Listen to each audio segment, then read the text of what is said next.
everyone. Okay, so I'm really delighted today to welcome you all and to welcome Becky Chilcott to Conference Week. Becky studied graphic design in Epsom and then went on to work at a number of different publishing houses, including Penguin, HarperCollins, Bloomsbury, amongst many others.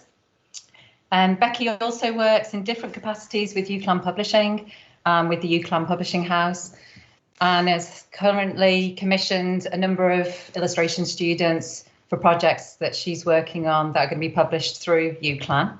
And she's also involved with St Bride's Library in London, which is an amazing historical resource that's used by lots of designers and printmakers. So I'll hand you over now to Becky. Thanks, Becky. Hi, thank you so much, Maria, and thank you all for coming to listen to me today, especially when there's some snow outside, which I know I'd love to be making a snowman if I wasn't doing this, but I'm really happy to be here. Can you all see and hear me okay? Or can you just see my screen? Is that all fine? Just want to check. Yeah. Thank you. Yes, Perfect. yeah. So I feel like I don't need to introduce myself now, so that's fantastic. Thank you for the great introduction, Maria. So let me check. Yes, so I do talk quite quickly, so do interrupt me if you need me to slow down, or if I say anything that you don't understand, please just raise a hand or put it in the chat or contact me however, or save it till the end and I can go through anything that you're not sure about. So yes, so and also there's so much I could talk about children's publishing and working in design and working with illustrators that I'm going to cover as much as I can in a short space of time. So please do ask questions at the end if you have them. And also I just wanted to say that these are my personal experiences and opinions, and they may differ from other people working in the publishing industry. So I just wanted to make you all aware of that. So about me, I think Maria's pretty much covered it, but I've worked in the publishing industry since 2003. I graduated from a design degree in Epsom and got my first job in publishing, which I feel very lucky about, at Random House Children's Books.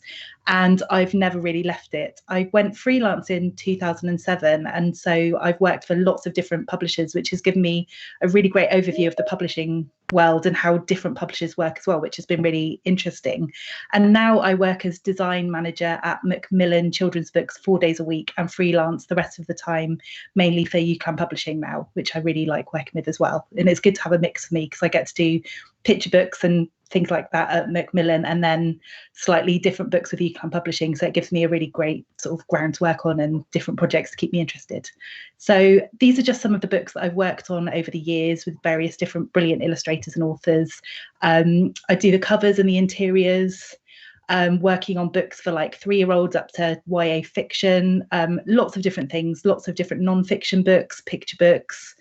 You know, working with Tracy Beaker has been an absolute joy. I worked with Nick Sharratt for about 14 years, I think, on the Jacqueline Wilson books, which was great. And I got to work on some Harry Potter books, designing the lettering and doing the typesetting on the insides of the books. So that was really fun, bringing the characters' voices to life through their lettering and their handwriting. So that was really fun within the books to do. I'm going to skirt quickly on because I've got quite a few things to talk about, and I also get to work on sort of larger format picture, sort of longer more picture books. So this book by David Roberts, which was Suffragette: The Battle for Equality, which if you haven't seen is well worth a look. It's absolutely beautiful. I'm working on things like Julia Sarda's Alice in Wonderland, and a book about the world of Moomin Valley with Macmillan before I went there as a full-time person. So I get to do a bit of everything, which keeps me very happy. And at Macmillan, I just thought I'd give you a quick overview of the kind of books we do. I work in the children's book bit, which does everything from sort of really young board books for 3-year-olds up to teenage fiction. And they also, of course, have the adult departments as well. But I won't be going into that today, and I don't really work on those bits. But, you know, within Macmillan, they don't just do children's books for like, you know, like the picture books like you can see here and the YA fiction. They also have different imprints. And in publishing, this means that a company can have different sort of arms that do very different sort of ranges of books. So within Macmillan Children's Books, there's also a list called Kingfisher, who do predominantly more sort of non-fiction and informative books that sell really well in America, and they sell them here as well, but it's a much more international audience. We have the Two Hoots list, which does a very different variety of books. And they're sort of more the arty, slightly different books as well, which are absolutely beautiful, where the production really sort of lends itself to the books as well. And they're, you know, really prestigious award-winning list, and they sell really well as well. And then we've got Campbell Books as well, who were sort of more for the much younger age group. So within Macmillan, there's a huge variety of books that we do. And other publishers are very different as well. So this is just one glimpse into that publishing house. And then with Chilcott Publishing, we do a variety of, we've started doing more pitch books lately, but we've been doing more middle grade fiction to young adult stuff, but we are sort of expanding, and we've done a few non-fiction books, and we've just started working on our first picture books, which the first is just coming out next month, I think, Finney's Story, which is fantastic. So again, with Chilcott Publishing, it's a very different setup. There's only about 3 of us working there. You know, I do it freelance, and it's a very different experience to working with a different company. So it's just a really different experience for me, which is great. So to find out more, because I can't waffle on forever about me, it's more about what I can help tell you. There are some links here, which I'm sure you can go back to if you'd like to find more about Macmillan, me, or Chilcott Publishing. So I just thought I'd start off by talking about where we look for illustrators and what we look for. And it's about sort of when you're graduating, how you can make your market on the world and how you can go about doing things and where we might find you as sort of a starting point. So we look in very different places. So there's illustration agencies, degree shows, social media on Instagram, Twitter, Behance, Facebook, LinkedIn. A lot of us search for hashtags. So there's, you know, you can use hashtags on, you know, most social media. So there are lots of really great organized ones like the Colour Collective, Inktober, Black British Illustrators.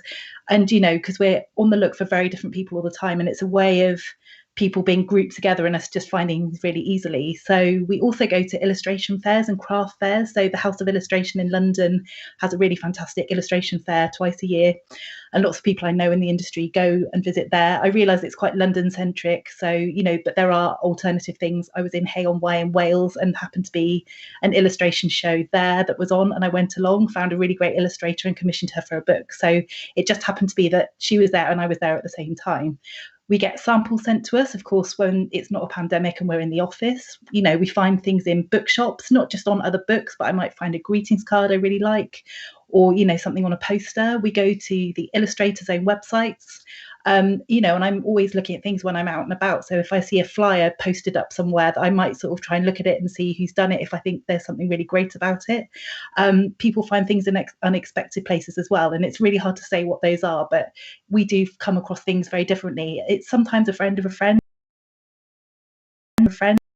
you know, it can be, you know, very different things. So, you know, so it's not just the usual, there are unexpected places too. Sorry, I can't be more specific about that. So what you can do, join in with the shows with hashtags, be online. Things from when I graduated, it is so much more easier for you guys to be visible. Instagram is just a revolution, and you know, a lot of us, we do look for a lot of things on Instagram, and it's also really important to be visible. Without a website or an Instagram account or some online presence, it'll be really hard to find you. So if I go to a craft fair and I see someone's work I like, I'll ask them for a card, and then, you know, I might take a picture or something if I see their work, but I'll always want to see more. And if someone doesn't have a website, it's really hard for me to go back and show my colleagues, go look what they've done and find out a bit more about them. So it is really important to have some online presence and shout about yourself. I know it's a really hard thing to do, to shout about yourself, but you really have to do it and put yourself out there and sell yourself. And you know, put stuff that is work in progress, sketchbooks, finished pieces, because sometimes a rough sketch that you might not think is great might spark in my mind, oh my gosh, that's got a really great link to the book I'm working on or something else. So do be playful and don't be too precious and worry about what other people are doing. It's just really great to see you experimenting and playing and having fun. There's also organisations like the Society of Children's Book Writers and Illustrators. There's Children's Book North, who've just been set up recently. There's the Orange Beak Studio, Good Ship Illustration, the Children's Book Circle are also great places for networking advice. There's the AOI World Illustration Awards competition. There's the Picture Hooks mentorship scheme, and there's so many other things as well. And taking part in things like LCAF or going to the Northern YA Festival can really help too, because I go to a lot of those things and a lot of my colleagues do as well, or just, you know, browse things online. So it's just a really great way of being in touch. So what are we looking for? So this is a really hard question because you never know until you see it. But in essence, in picture books, sometimes we're looking for an illustrator to pair with a text that we've acquired, and sometimes we're looking for an illustrator who has written their own text. If you don't write your own books, it doesn't mean that you won't get published. And in fiction books, we're either looking for someone to illustrate the cover of a book, or illustrate chapter heading illustrations, or illustrate the entire book if it has integrated pictures. And sometimes the cover and interiors are done by the same person, and sometimes it's by two different people.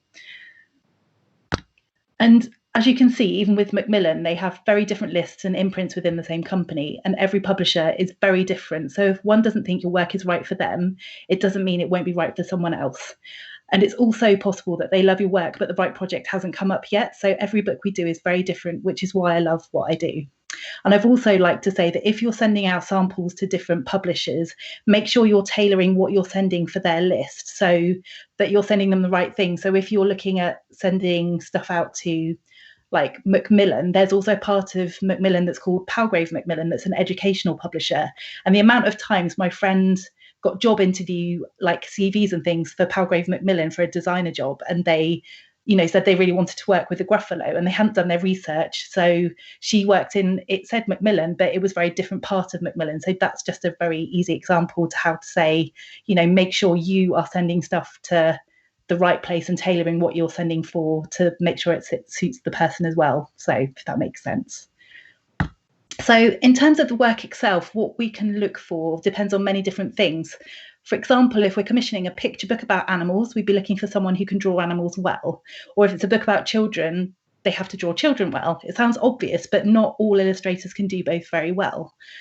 Oh, and I've not finished that slide there, so I can't remember what I was going to say. And if we're looking for an older book, say, and we find someone with a younger style, some people can do older styles as well as younger styles. So it's really good, I think, to have your styles on the same website, but in different places. So it's really easy to navigate and, that kind of thing as well. So it's just make sure that if you're putting stuff out there, that it's easily navigatable wherever they're looking. So that can really help too.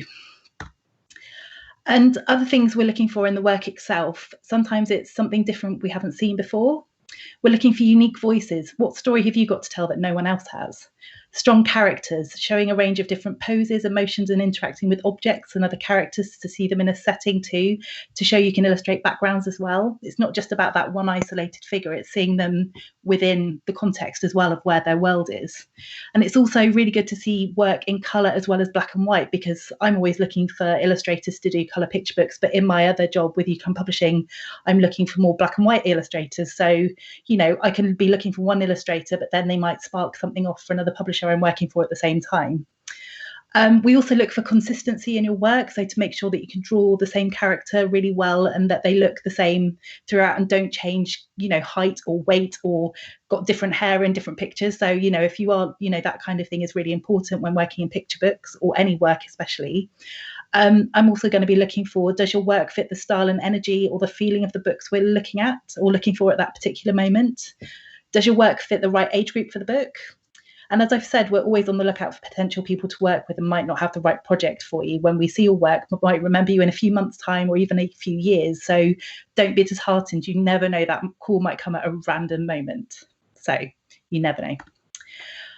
And just before I start showing you some lovely visuals rather than just my random ramblings, I sort of thought I'd just sum up what we think about when we're starting to work on a book.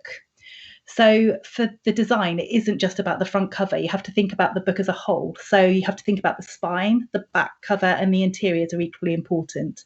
We think about who is the book for and what's the age range.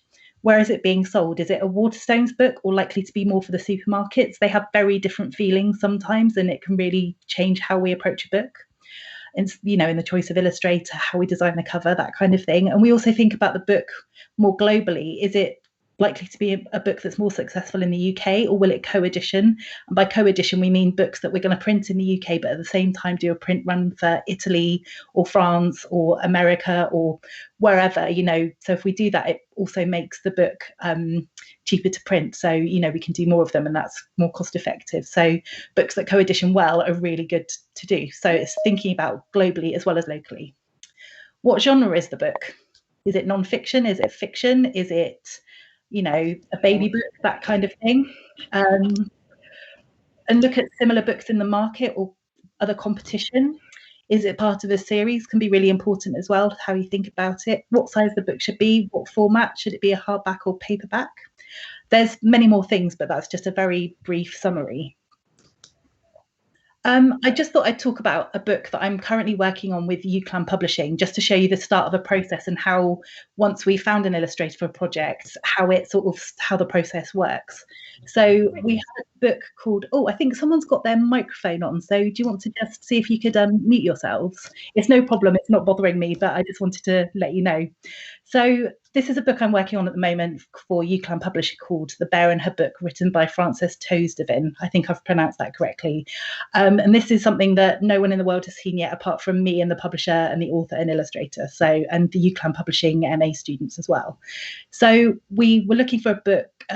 For this book, the illustrator had to be quite lyrical, a bit Waterstonesy, but we'd hoped that would have commercial potential to sell across multiple different platforms. And I remember we came up with a short list of people, got some samples, and then basically ended up going with a girl called Sophia O'Connor, who's not very well known, but we just absolutely loved this picture in particular, and it summed up the sort of atmosphere and feeling of the book that we wanted to capture.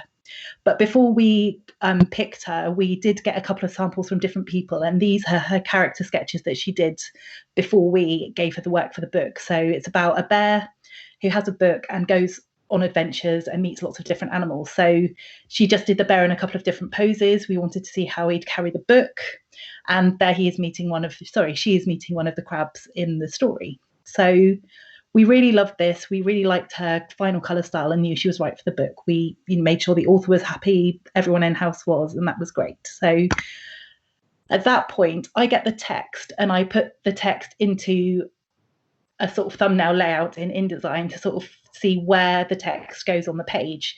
And you can see, I know this is very, very small, just to give you a brief overview, but you can see I've put some notes in pink of what I think the illustration can be, or if the author has given me notes to pass on to the illustrator. And I sort of thought about how the pacing could work. So I've sort of suggested some could be double page spreads, some could have vignettes. It's just as a guide, but the illustrator, of course, can then go and take my advice, take it on board, or think, actually, no, I could do better, and maybe this would work. So this is how we start the process. And of course, before I send this to her, I just send it to the illustrator, to the author, to check she's happy, and the editor as well. So we then got these absolutely beautiful roughs in, and they're really small. I have got some in a bit bigger later that you can see. So you can see that she's really thought about the pacing, sort of taken on board what I've done, but made it her own. And it's just really beautiful. And we were really happy overall with her. And she's like a perfect illustrator to work with, because we hardly had any changes, but we had a few. So we all made sure we were happy, checked all the comments we were on board with, and then we fed back to her. And so she took them in, and you can see they're not massive changes, but there are sort of differences about making the bear bigger or moving pictures so that the text can read over them, that kind of thing. So for example, these are the first two roughs, just different spreads that I've picked out. So these are the first stages of amends. On the first one, it's absolutely beautiful, but I was worried that the bear's getting lost in the forest, so we just wanted to make him a bit bigger. And I was also a bit concerned that, because there's a lot of detail behind the text, would it read okay? So I sort of fed that back to her, and she was kind of quite confident that the way she would do the colour would mean that it would read, but she sort of tweaked things and just reassured me that it was going to be okay. And on the picture at the bottom, the bear sort of goes on an adventure and ends up at a bookshop. And this is it feels quite a British scene at the bottom, and I felt like we wanted to make the scene a bit more universal, because it could appeal to lots of different people. So, in books, if we put something like a red pillar box or letterbox or a phone box, it would feel very, very British. So we tried to steer clear of really obviously British things like that, because then it will appeal more to a different market or a different country, and it could be where they sort of imagine it. So I asked if she could put like a fruit and veg stall on where there might be more elaborate fruits that someone not in the UK might characters. And so you can see here the difference between the two. It's not massive, but there's just more flowers, there's some different plants, and you can see the sort of difference of how sort of two things were. And she also was working things out herself and was sort of playing with how things could work. And this is just two examples. And I mean, sometimes you have to go through 3, 4, 5, 6 stages of amends to get a spread where we're all happy, but she's absolutely brilliant to work with and just sort of got it. So we were really happy. So you can sort of see the differences there. And then at the stage we're at now is she's sent me these colour roughs. So these aren't final artwork. These are just the roughs of her colour palette that she's sort of preparing for the book. So she sort of coloured up her roughs just to see how they're looking, and it's just beautiful just to sort of get a sense of how the book's looking. And we sort of fed back a few little things, but overall we're really happy, and we're at the point now where we're waiting for the final artwork to come in, and it's really exciting to sort of see how it's going to come together. So you're getting a proper sneak preview into this, so I'll have to try and share the book when it's out there, so hopefully you'll see it around UCLan when we're all back in non-pandemic times. So yeah, so that's Sophia's book that we're working with her. And so once you get to that point, so this is just once, you know, we've got the roughs and the colour work signed off, the illustrator goes to final artwork. And then there might be more tweaks once the artwork comes in. It really depends on how the colour looks as the illustrator. You know, we sort of go through and check for consistency. Has the illustrator kept things okay? Does the text fit within the spaces left for the pictures? You know, there's so many illustrators do things differently. Some might forget there's a bit of text that's meant to go there and just paint lots of detail over it so it can't read. So being aware of the text is important as, you know, the imagery itself. And there's so many other things we look for. So we just go through and make any tweaks, and it could go through no stages if they're absolutely perfect. Some, you know, we might go back and tweak things if something isn't looking quite right. So again, every book is different, so it's a very organic process with each book. And so once all the artwork is approved and the author and everyone in-house are happy, the book is sent to repro. So for this, it's something where you get proofs in to check that the colour looks okay and you're happy with how it will print, and you can make changes at this stage if needed. So I don't know if you can see me on screen, or am I completely hidden, Maria? Because I've got things to hold up. Can't see you at the moment, Becky. I think you might have to come out of presenting. Oh, okay. Or maybe I'll show them at the end because it'll be easier. Okay. But I've got an example of a proof and what things look like, so you can see. Oh, actually, it'll probably be easier if I come out of sharing. So stop sharing. So can you see me now? Oh no, turn camera on. That might help. So can you see me now? Yes. Okay. So this is what a proof looks like. So it's basically at the same size of the book, and you sort of check that all the bleed is okay and that kind of thing. So it's just, you know, and it's mainly to check for the colour and everything prints okay.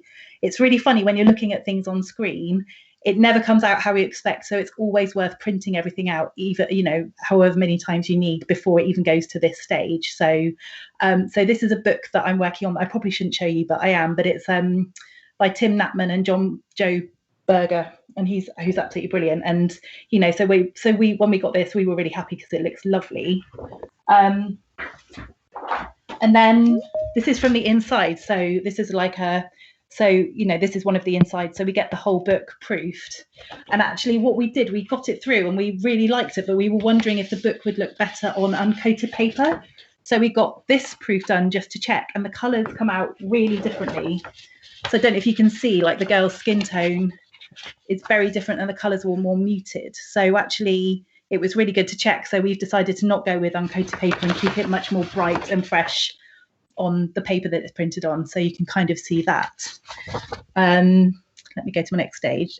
So once you're happy with all of these, we sometimes make changes depending on how things look. Sometimes, you know, like oranges can come out really muddy, that kind of thing.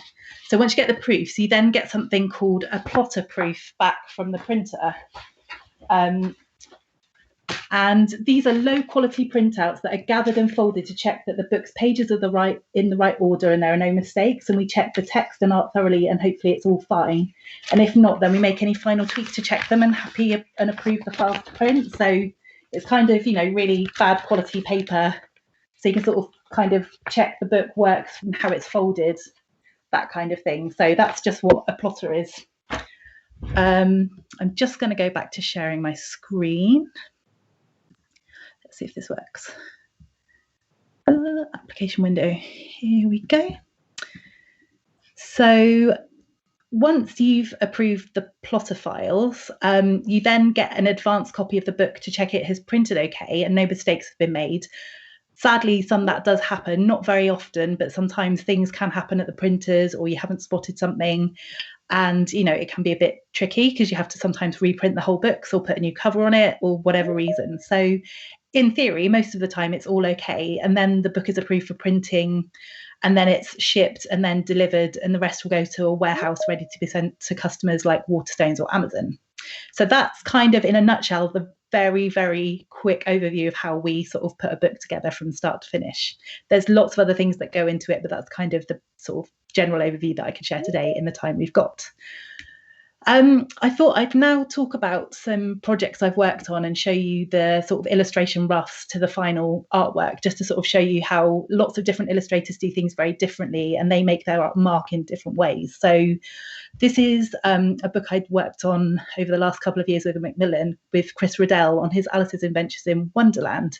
And Alice was first published by Macmillan, so it's a really big book for us. And we often publish different versions of the book to, you know, reach different audiences. And Chris Riddell would be the perfect person to sort of explore this world and, you know, bring it to a different audience than up to, you know, for modern things. So, and, you know, he's someone who is just so brilliant to work with. He knows what he wants to do. He's just, you know, he can just draw and it looks perfect. So, but even he does roughs and character sketches. So these are his very, very early sketches of Alice.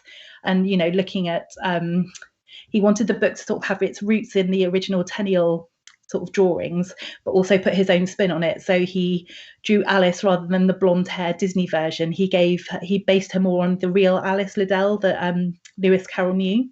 So he made her, you know, have brown hair and sort of dressed her in sort of the Victorian style dress that she might have worn. And he sort of looked at all these different characters and sort of how they could work. And over time, he developed things quite differently. Like this hatter looks very similar to Tenniel's, but then he developed his hatter much further. And you can see on the cover here, bottom right, that he's drawn a much more androgynous character. So it's just putting his own spin on things. So yes, so I mean, he's just a master draftsman. His character sketches are just incredible. And like, you know, seeing them really low res on a screen like this does them no justice. When his artwork comes in, it comes in like the real thing, and he draws it about 150% bigger. And it's just one of the best parts of my job is when artwork comes in, and it's just an absolute joy. So these are his initial sketches. And then what he did with this book was I set the text really roughly so he could work out how much fits per page. And then he literally went through the entire book and roughed out sort of where he'd want a big, you know, full page black and white illustration, where he'd want a color plate, where he wanted little vignettes. And somehow he just knew how the text would fit. He managed to make it work out. And my job was to get it all to fit. And it just did fitted like a glove. So it was a really lovely job to work on. So you can sort of see here, this is the first thumbnail sketches he did. And then here, this is, I basically got these sketches and put them in place with the text in place. And as you can see, they fit, everything fits pretty well for this first chapter. And we, you know, don't feed back to him. He literally, everything's perfect, just sort of checks it all fits and that kind of thing. So you can then see, so from the initial roughs to the final artwork, and this is all very small again, but it's just to give you a sense of the pacing, which is really important here. And I think he does it brilliantly. And you can sort of see how he sort of pulled it together. So just to show one more in close up, this is the rough. This is it with the text in place. And then you can see here is the final artwork. And this picture is just so beautiful. And you can see the umbrella of the rabbit just poking through, hinting at something exciting that's going to happen as you go into the story. And this is one of the colour pictures with a vignette. So you can see they don't change too much. Well, actually, this one did. So he decided from, you know, his process of going through, actually, I want to draw her quite differently. So again, you can just see the difference there. He sort of, as he went to the final artwork, he sort of actually decided it looks better face on. So that's Chris's Alice.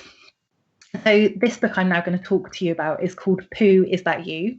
It's a book about a lemur called Lenny who goes on holiday to South America and comes across very stinky different characters. So again, with like the bear in the book, this is something I got the text, laid it out roughly, and Nikki works very differently with her roughs. So this is Nicola Robert, and you can see she sort of works in colour and black and white, and it's all very, very loose, and she sort of builds the layers up as she goes over time. So we went through quite a lot of different changes with this book because it has a lot of text to fit on and how it worked. So with her, you know, layouts, we thought, oh, that's brilliant, but we need to move the text here and do this differently. So it was just a case of, you know, it's like a conversation. You sort of develop things as you go along. So, and, you know, we changed some of the page turns because sometimes you didn't want to ruin the surprise before the text came, and that kind of thing. So there was just so much to think about. And I mean, she did such a beautiful job on this book. So you can sort of see here, these are the initial roughs, and then how she developed them and changed them from our feedback, and then the final artwork. So she had to draw a lot of fur in this book, and it took a long time. So again, something like this, for the first book, she sort of underestimated how long it would take her to draw the detail of the fur. And so by the second book, she was a bit more prepared. And by the third book starting soon, there's a lot less fur in the book, so she's very happy about that. So it's just taking things like that into consideration. And here, this is a very rough cover rough that I put together using her illustrations to sort of show with people in house, to say, this is the kind of thing we're thinking of. And sometimes an illustrator will come up with ideas, sometimes the designer will, sometimes again it's a sort of where you sort of bat things back, say, oh, how about this, and to develop ideas. So this was a sort of something that was approved very, very roughly to check everyone was happy. And then Nikki sort of took her so these were based on her very rough roughs. She then put this together, and then this was the final artwork. So you can sort of see how it develops. It's pretty close to how it was, but she of course made it 10 million times better than my original roughs. And with picture books, you sometimes have to really think about how they're going to be displayed in a shop.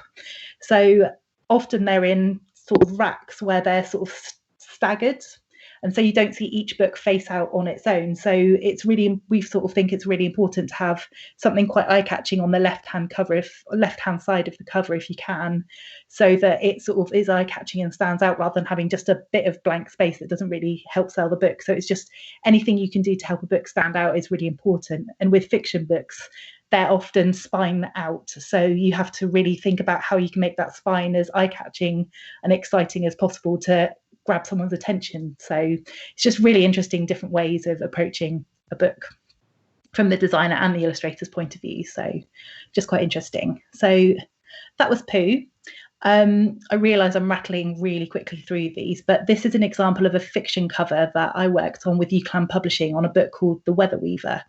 So I got a brief from, sorry, I'll start again. So I got some brilliant character descriptions from the author and these Pinterest things you can see here, and she sort of, to get a sense of the sort of feeling and the kind of setting of the book, because it's set on a remote island in Scotland, so that was really important and crucial to the story. So we wanted to make sure that we were all on the right page, so it was really great having this visual stuff that she could sort of send through. And so, like cottages didn't really have two stories, so it's good to know that that wouldn't have been the case on our cover if we showed one of the cottages. So it's just making sure that everything's as authentic as possible if it's set in a real place. So I came up with this absolutely fantastic sketch top right. I did lots of different ideas, and I'm not an illustrator, but I like mark making and making a mess, and that can still work in a book as well. But I sort of just did this sort of generic doodle just to sort of show people what I was thinking.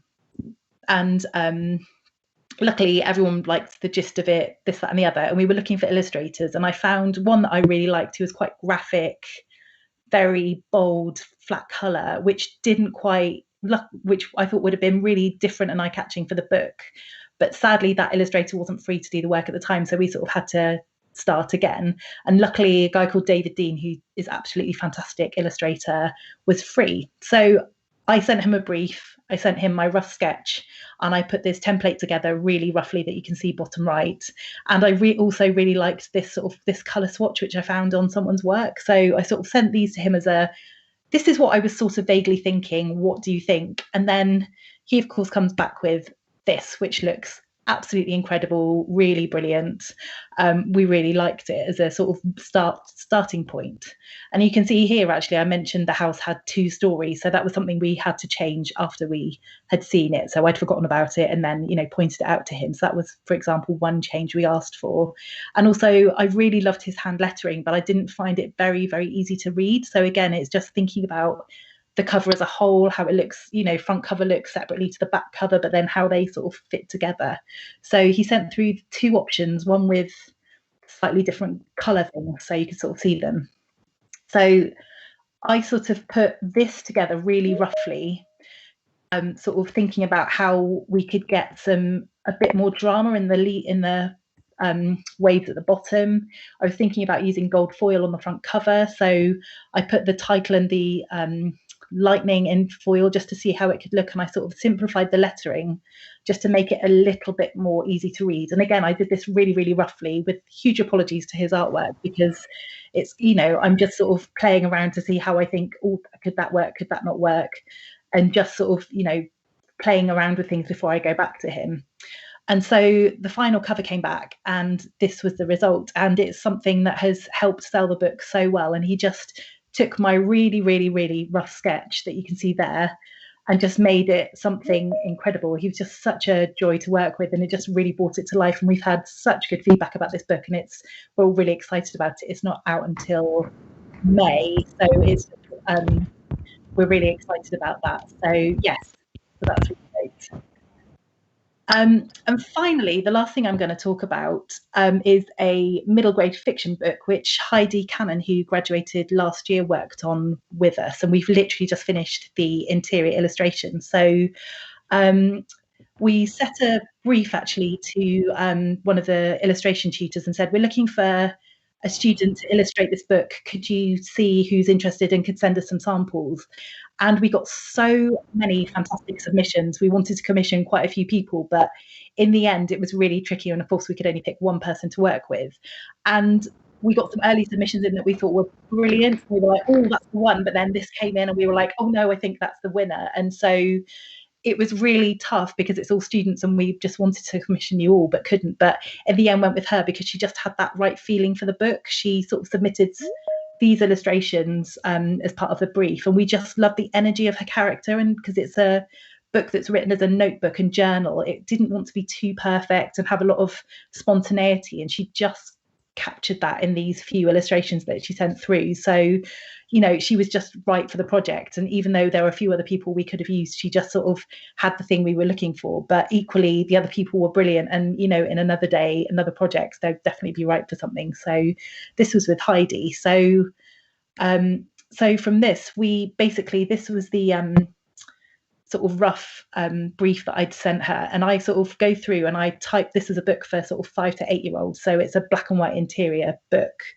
and I'd go through and sort of leave a hole for the illustration, put little notes in pink so that they were easy to see and sort of for her to follow. So you can sort of see this was where I'd put her sample in place to sort of go, this is the kind of positioning of this illustration and the moon, but going forwards, these are holes, please can you show a row of people looking grumpy to reflect the text, or show Kareem, her best friend, to show what he looks like early on in the book. And we also wanted lots of doodles, so I'd sort of added some random little stars around.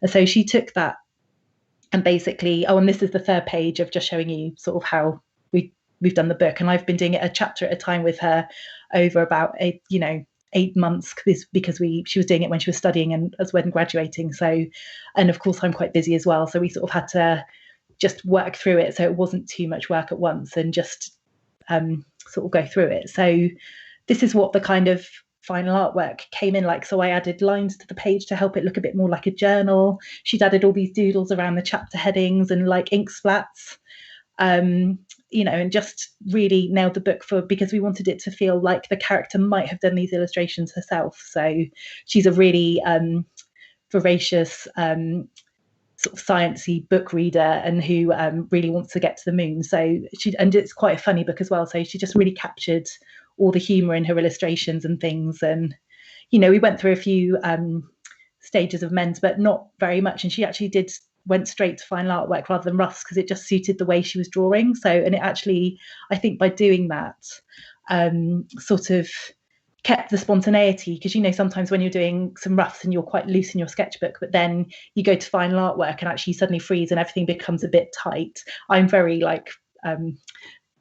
guilty of that sometimes, but because of this, she just kept that freshness, and they are, they're very loose, very energetic, very funny, and just, really worked with the book. So that's why we picked her, and she's just been a dream to work with. So I wanted to end on saying, just as an example of Heidi, like by working with her, not only was she right for the job, but she made her mark by being herself, and by being easy and lovely to work with, delivering artwork on time, chasing me politely when she hadn't heard from me for a while, querying anything she didn't understand or thought might work differently. She did question things and submitted different ideas if she thought they were good. She also supplied her files in such a clear and thorough way. For example, she put each chapter in its own folder and labeled the pictures with the relevant page number. And I cannot tell you how much easier that made things for me. It was like a dream. Not all illustrators do this, so I absolutely loved her. And because of this, it makes me want to work with her again.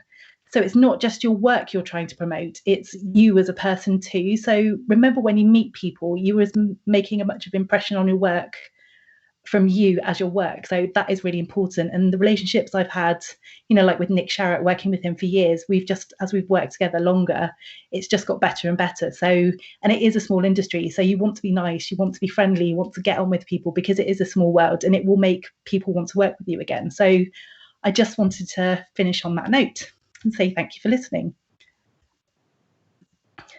Thanks so much, Becky.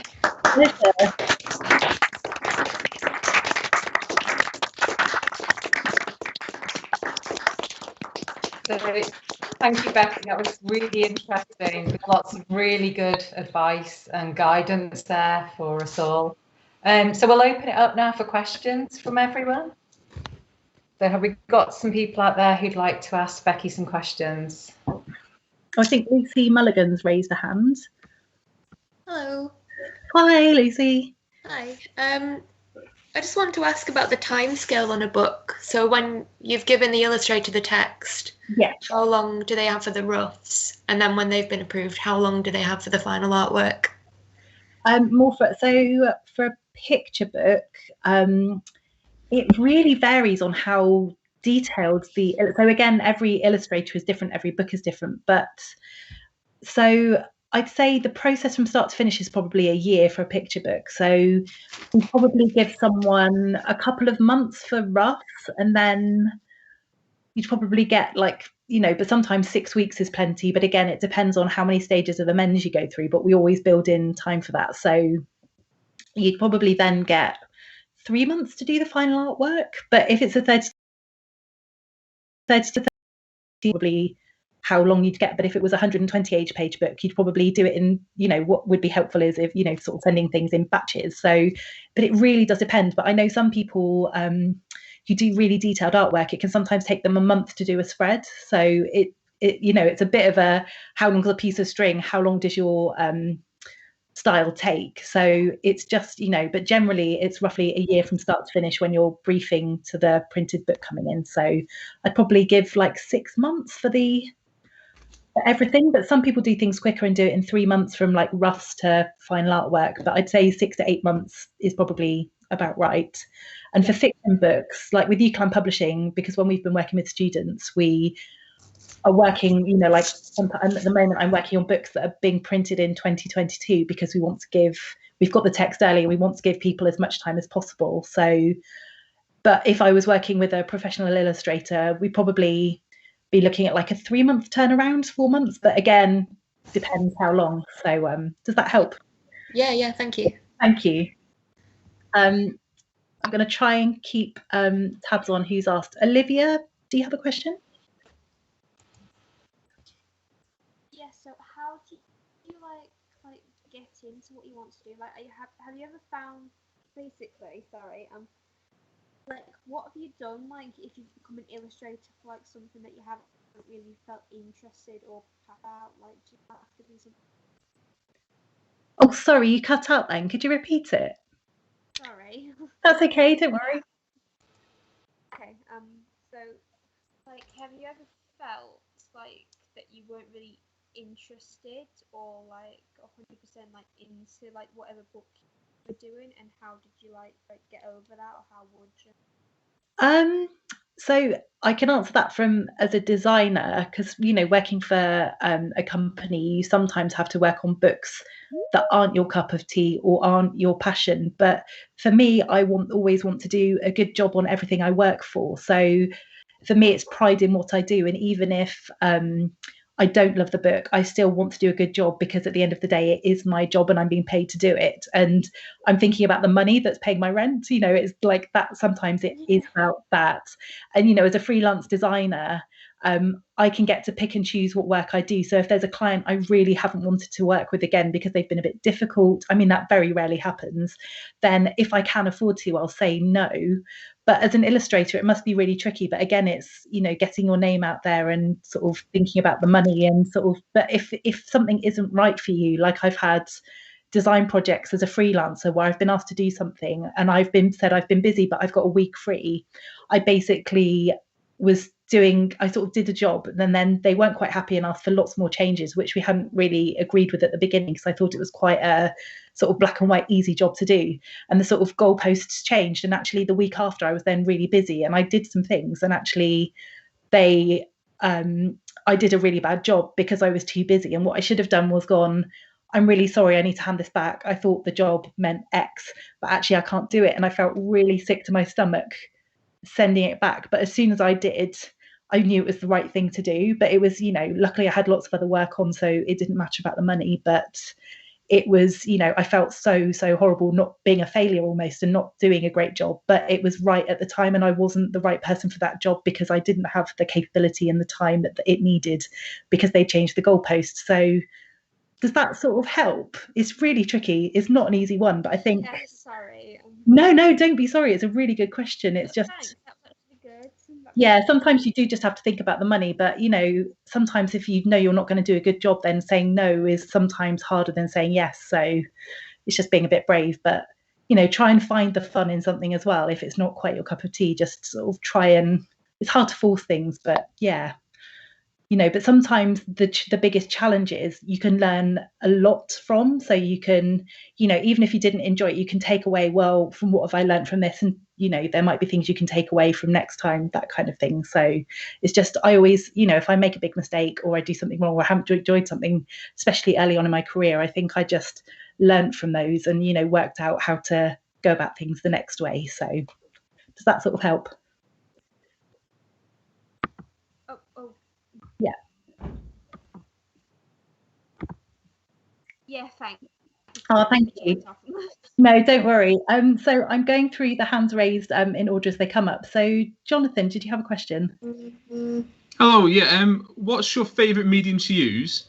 And from a digital perspective, what is kind of the best software you find to use, like Illustrator or whatever? So I'm not really an illustrator, but I'm going to see if I've got a book on my shelf. So basically, I worked on this book for UCLan Publishing, and inside I got to reflect, it's all poetry, and I got to reflect it illustratively. And I'm just trying to find a good example of a page. So, and I got really, basically, I had to do this book on as small a budget as possible. And I did lots of printing and inks and things like that, which was really fun for me. And I got quite messy and sort of quite spontaneous through it, which was really fun. And I was sort of, you know, covered in ink. So for me, anything that isn't too, it's more about process and playing. So more printy and inky and fun, that's my kind of happy place. So for me personally, that's what I love doing, but it was right for the book. So that's what I would say for that one. So, you know, like here I printed some big letters to sort of emphasize the word stop and sort of spread it over 2 pages to sort of have fun. And for me, that was really fun. So I like paint and printing and ink and that kind of thing.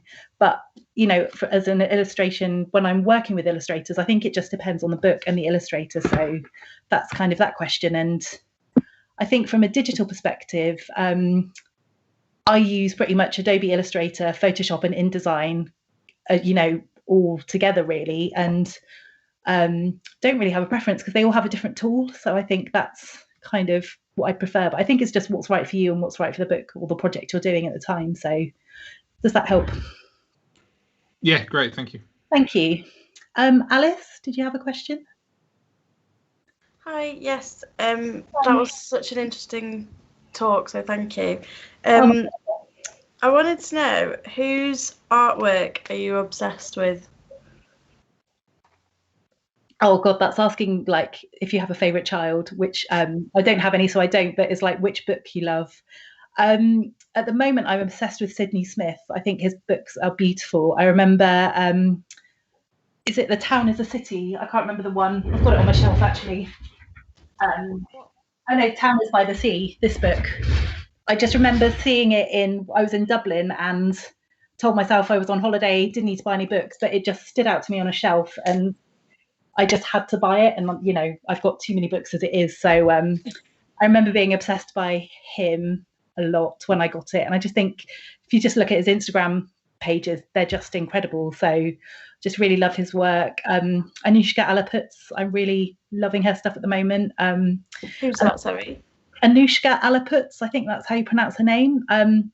She worked with Carl Newson on A Bear Is Not a Bear. But then people like Quentin Blake are always going to be a perennial favourite. Helen Stephens, I just think her work's incredible.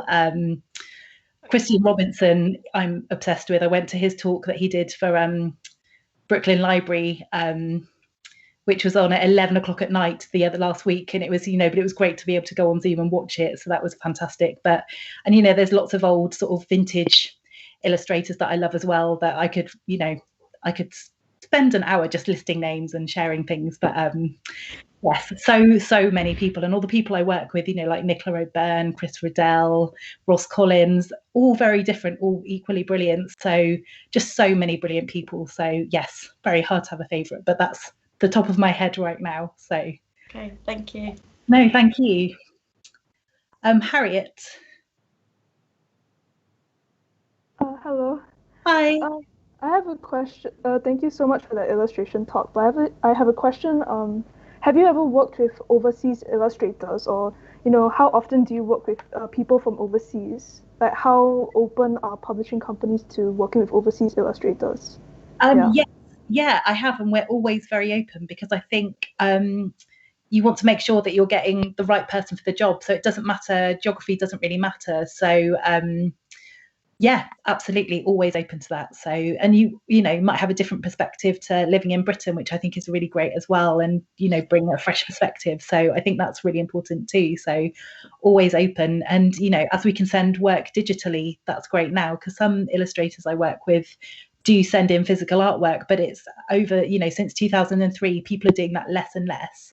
So if you were doing illustration that was physical, would you be able to scan it yourself, or you might have to send the artwork into the publishers to get scanned? So if you're abroad, it might cost you a bit more money. So if you can send it digitally, I'm just thinking of like really nerdy practicalities, but that they're easily overcome. So I think yes is the answer, absolutely, 100%. Yep. So okay. Yeah, thank you so much. Becky, sorry, can I just jump in with a question that's in the chat? Sorry. Before you move on to some more hands raised, Ashwarya has asked about individual publishing houses and what kind of thing do they look for? How, as an illustrator, can she understand what each publishing house is actually looking for? Oh, that's a really great question. I'm sorry I missed it. I think the best way is to go and look at the books they're publishing and see what the kind of lists they have. So if they're you go and look at their websites, or go and look in a bookshop, when you can, is just to be really aware of the kind of things they're publishing, and is your book, your idea or your illustration work might be a bit different, but could you see it working on their list? So does it have the sort of same feeling, that kind of thing, or is it in the same age range? So I think it's just making sure you tailor it to that. But looking at the books they do, I think, is probably the best way of doing it, really. Or sometimes they have submission guidelines on their website for stories they're looking for, or illustrators. So again, I hope that helps. Yeah. Were there any more in the chat? I just didn't want to. There's another one from Georgia. Sure. Who's just been asking really around COVID, how it's affected publishing houses. And also she wanted to know if there's been a rise in things like ebooks since the pandemic began.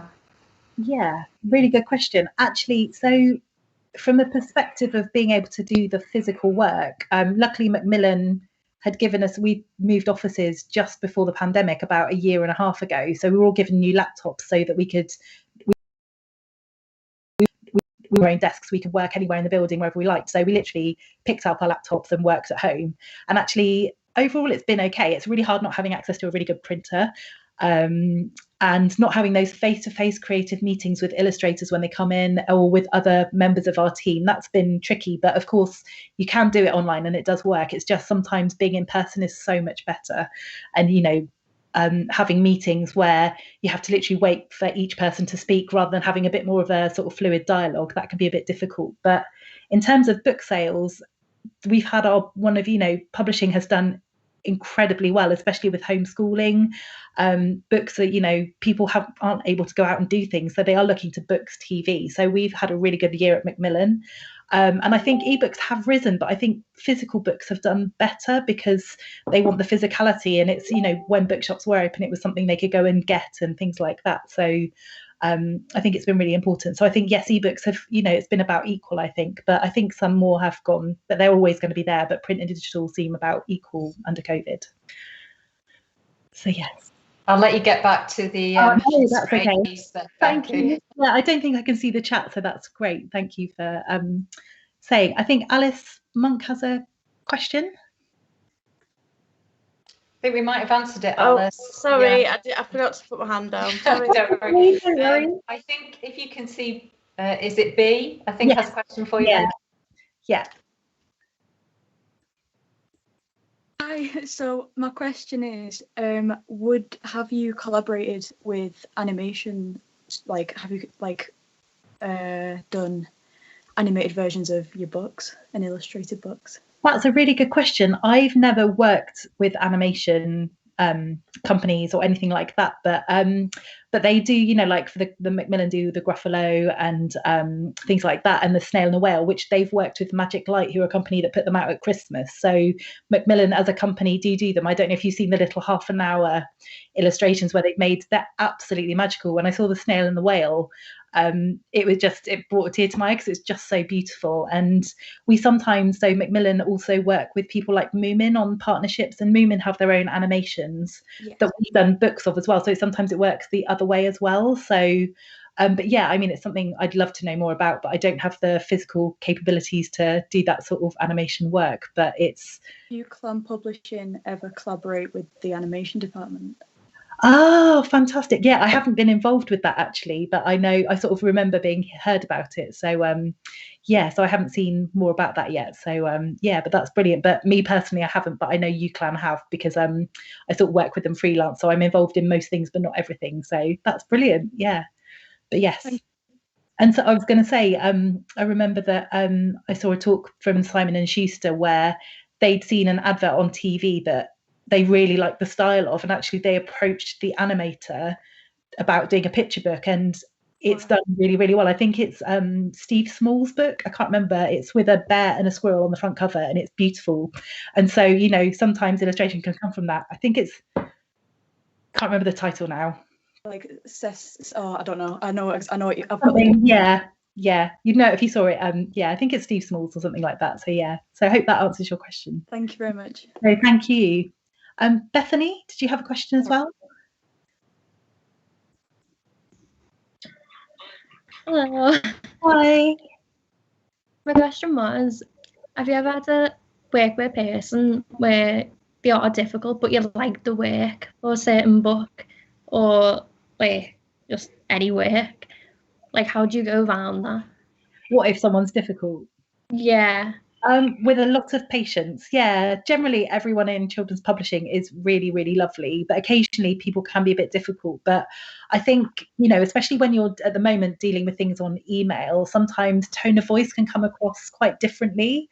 So it's always best to sort of do a phone call, or do an email and then follow up with a phone call, or talk face to face. I think it's just easier when you can talk things through and read emotions and reactions rather than just saying things, because sometimes I'm really, really aware as a designer that most illustrators are sat in a room on their own working on something that they have put so much love, sweat, tears, thought into every single thing, and then me as a designer coming in and going, well, could you just change that and that, but I'm really, really cautious about how I approach people, and just knowing that it is a part of you and your soul, almost putting something down on paper, like you've thought about it. So I've got to be really worried that I don't want to be difficult either, but equally, I don't want to get something from someone and say, yeah, that looks brilliant, and then think, oh, that's rubbish, because we need the book to be right. So as long as I think you've got to be, like you get feedback from your tutors, it's about constructive criticism and feedback, and it should be a dialogue, and it is, I've had to have really difficult conversations with people about, they might think their picture's beautiful and we look at it, but then someone might, from a different perspective, might be something wrong with it, or it might be a bit offensive to them for whatever reason, that because we haven't got their life experience or their sort of, how they view the world in our heads. It's really good to get different opinions. So I think it's just making sure you're honest and open, but doing it in just a very diplomatic, patient way. So, and sometimes you might not want to work with them if they're that difficult again, but it just really depends on, what the book is, that kind of thing. But I would like to say that most things, most people are absolutely wonderful. And I've been really lucky over the years. So yes, does that help? Thank you. That helps. Thanks. But I think it's just about the open communication is what I'd say as a kind of thing. So I think we've got a couple more questions. Carolina. I'm sorry if I'm pronouncing your names wrong. No, that's quite all right. So my question was, I know you get asked an illustrator to draw and illustrate a book that you want them to create, but do you ever go to them with a character concept first where you're unsure of what you want a character to look like first? So you ask them to create some mock-ups of a character and exchange back and forth before you create said book? Yeah, absolutely. So sometimes, you have got if it's a fiction book, especially, I think, because the text has a lot of detail in it. I love your bird, by the way. Thank you.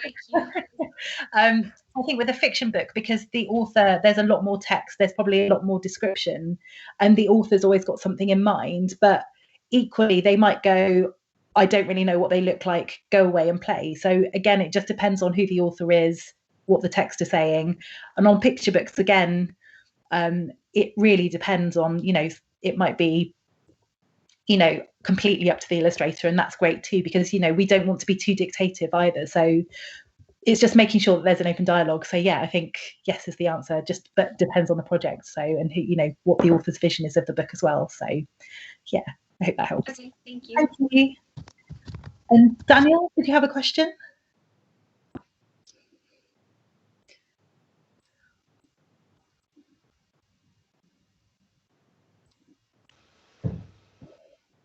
I don't know, can you hear? Oh, are you there, Dan? There you go.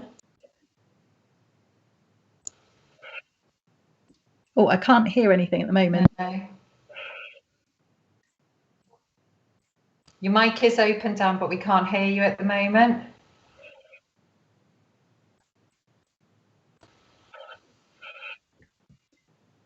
I don't know, Dan, if you want to type it into the chat. Dan is one of our alumni. He graduated last year, Becky. Oh, fantastic.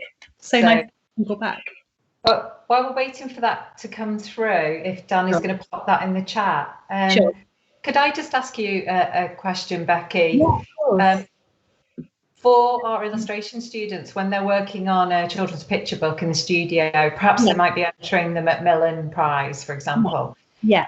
Do you have any advice or guidance for them? Because they're working as illustrator, designer, they're thinking about the text layout, they're doing lots of jobs, they're wearing lots of hats. Yes. Other than being the illustrator. Do you have any advice about how they can consider text layout? Because obviously that's something that you really know back to front. So any guidance would be really helpful.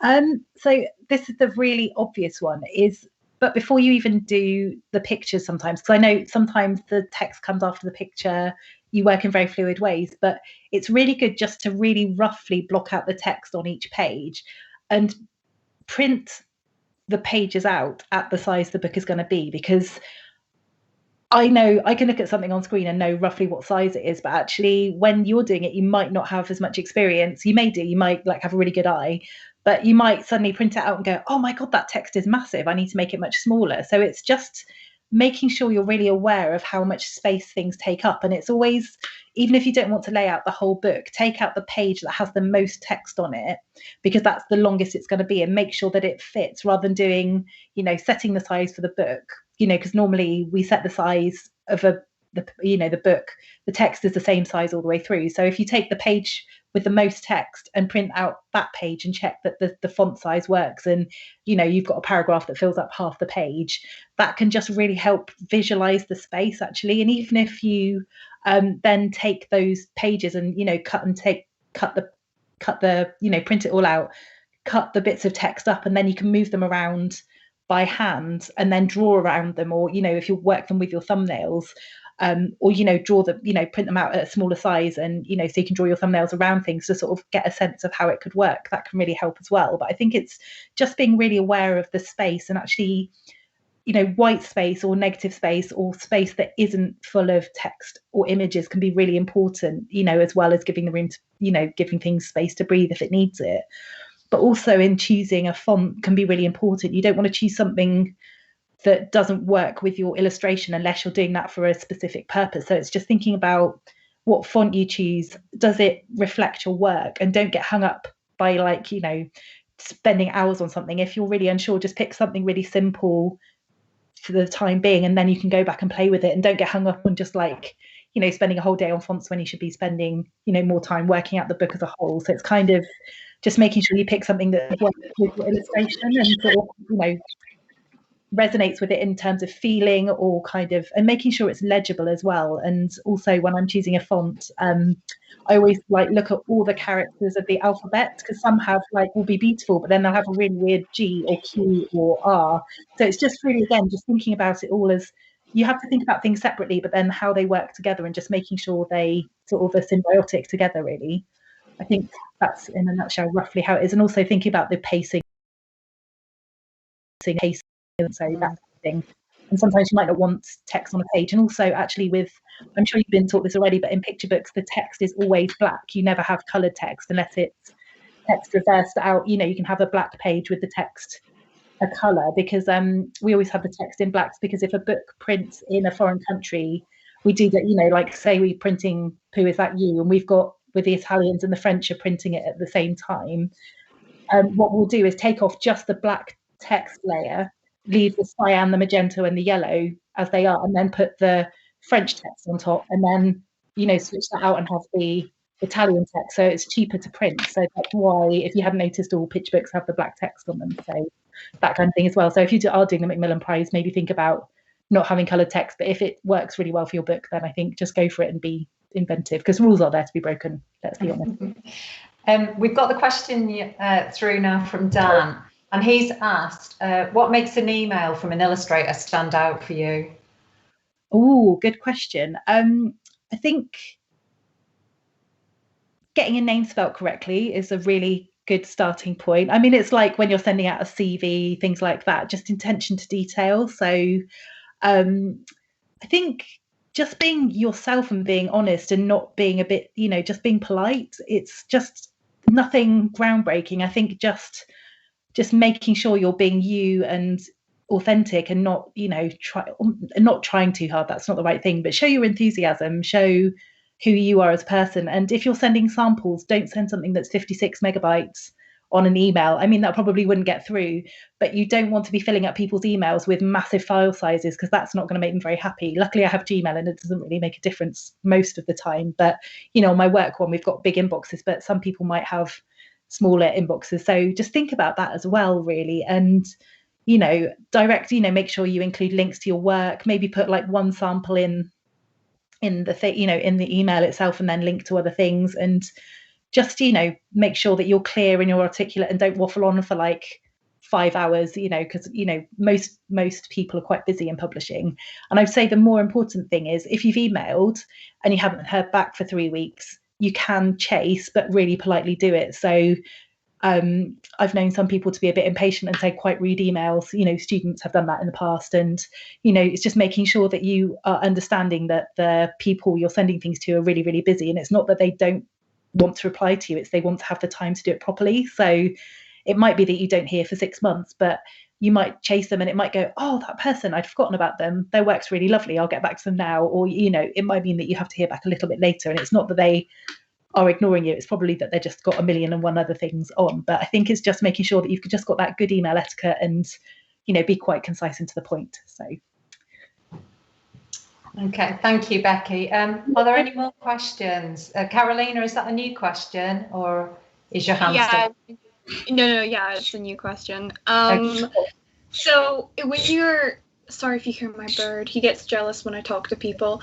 So when you have two illustrators who are very promising and you can't decide because it's very difficult, do you ever get them to collaborate together to create a story at all, by any chance? No, that hasn't really happened. But I think if we've got two that we really love, then we'd probably we'd make sure that, you know, within a publishing house that the author's happy, but all people like the sales team, international sales team, rights who deal with co-editions, marketing, and make sure everyone's happy. And normally there's a consensus, but it's, you know, it's making sure. But we've never done that I'm aware of, that they collaborate, but you never know. There's never say never.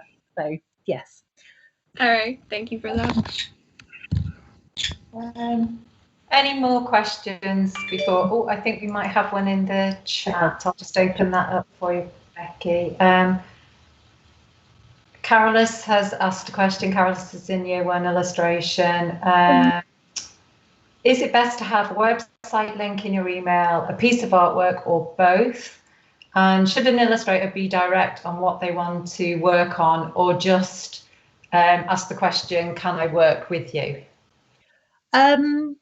I'd say both. There's no harm in putting a picture, because when you get an email, if I see something visual, that's going to grab my attention. So I'd say that, and a web link, and your Twitter, you know, as long as it's relevant to your illustration, then I think put everything in. But I'd say actually put the picture in, because that's going to grab my attention. And so if you were approaching me or a different publisher, I'd just say, here's my work. I'd love to hear what you think. Would you be able to give me feedback or any advice? Is my work right for you? But I wouldn't say, I probably wouldn't go in and say, I'd like to work on this. But actually, depending on the publisher and who they are, it might be the right thing to say. So if someone was approaching me to do, to send their work for Macmillan, I probably wouldn't expect them to go, oh, well, but I'd really like to illustrate Julia Donaldson's books, because, we've all normally got people in mind if she's got different partnerships. But again, it just really depends. So I think probably best to say, I would like to work for you, rather than what. So unless you've got something really specific in mind, so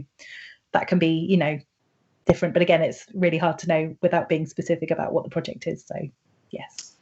And then I think we've got, this is probably going to be the last one now, Becky, about when you're submitting work to publishers. Do you look for one particular style from one illustrator, so there's a consistency of style that makes them identifiable? Or do you like to see lots of different ways that one illustrator can work?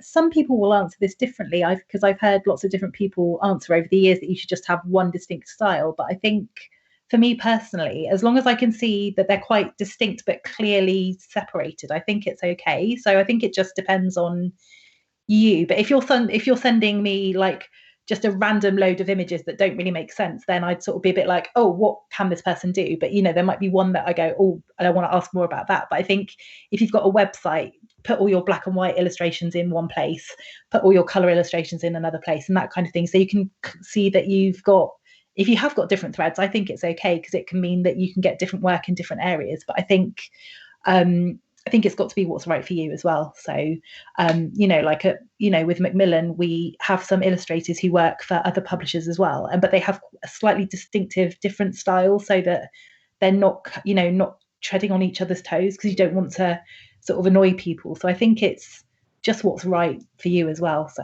hopefully that helps. So I think it's a perennial problem around something like illustration, isn't it? Because as an illustrator, your practice evolves over the years. Yes. And style is slightly different, I suppose, to personality in your work. True. Yeah, true. Yeah, sometimes, isn't it? So personality is consistent and what you have to say about the world, but the way you work with materials perhaps might differ. Yes, that's the much more articulate way of what I was trying to say, very badly. Yeah, that's really true. That's really true. Thank you. I think that's probably it. I don't know if we've got any more questions. Can't see any more. Oh, Ray, I don't think you've asked a question yet. Is it okay if Ray asks one more question? Of course, yeah, I'm happy to go for a couple more minutes. It's fine. Yeah. Okay. Ray, if you can, yeah? Yeah, I'm an older student. and just wondering, is it too late to start now? Is there an age, do they look at like people like the age and that, or I've still got it to offer? Or is it just purely the artwork that take, you know? It's you're never ever too late to start. Don't ever think that. It's, you know, some illustrators I know started or authors start really late in life, and I think it's when you're right to you know, I think it's when it's right for you in your life. So some people might be 20, some people might be 60 when they start. So that I think is absolutely fine, and it is more about the artwork. But sometimes at the moment there's quite a trend. Can you hear me okay? Sorry, I think it's yeah. So what I would say is at the moment there's a real what's the word I'm looking for? There's a real, not a trend, because I think it's really important, but own voice books are really important at the moment. So I don't know if you've seen Floella Benjamin wrote a picture book about her experience of Windrush, and it's called Coming to England. And for the illustrator, Macmillan wanted to pair her with an authentic illustrator for that story because it was really important. So they found a Black British, you know, or an illustrator with the same sort of heritage as Floella and the story, so that they could bring that authenticity to the book. So sometimes who you are can have a difference on the book if it's a special book like that, but equally it doesn't matter about age or anything, it's just who's right for the book. So yes. Thank you very much. No, and good luck for you all as well. So it's great. I can see we've got a couple more questions. I know that Becky does have to go in about 5 minutes. So sure. Olivia, did you have anything else you wanted to ask? Oh, I think Olivia's mic gone. I just thought, like, where'd you like start out? Like, how'd you like first get it? Is it like just like you said, you get your website and then like try and send out applications? You're really quiet for me, Olivia. I don't know if you could hear that, Becky. It was about starting, something about starting out and just sending out work and things. Yes, it's the answer. It's just, and it can be quite disheartening. I know people who didn't get their first career break until they were 10 years into things. So it is, you know, it's not an easy ride, but it's just keep going, keep playing and be visible. And, you know, even just join in on hashtags on Twitter or Instagram, that can really help, because I'll be looking at those. So it's putting yourself out there, but just also being present and visible can really help as well. So it's just being in the right place at the right time almost, and working really, you know, you have to keep at it. So to keep the faith, I think, you know, it's definitely worth it. So Thank you. Thank you.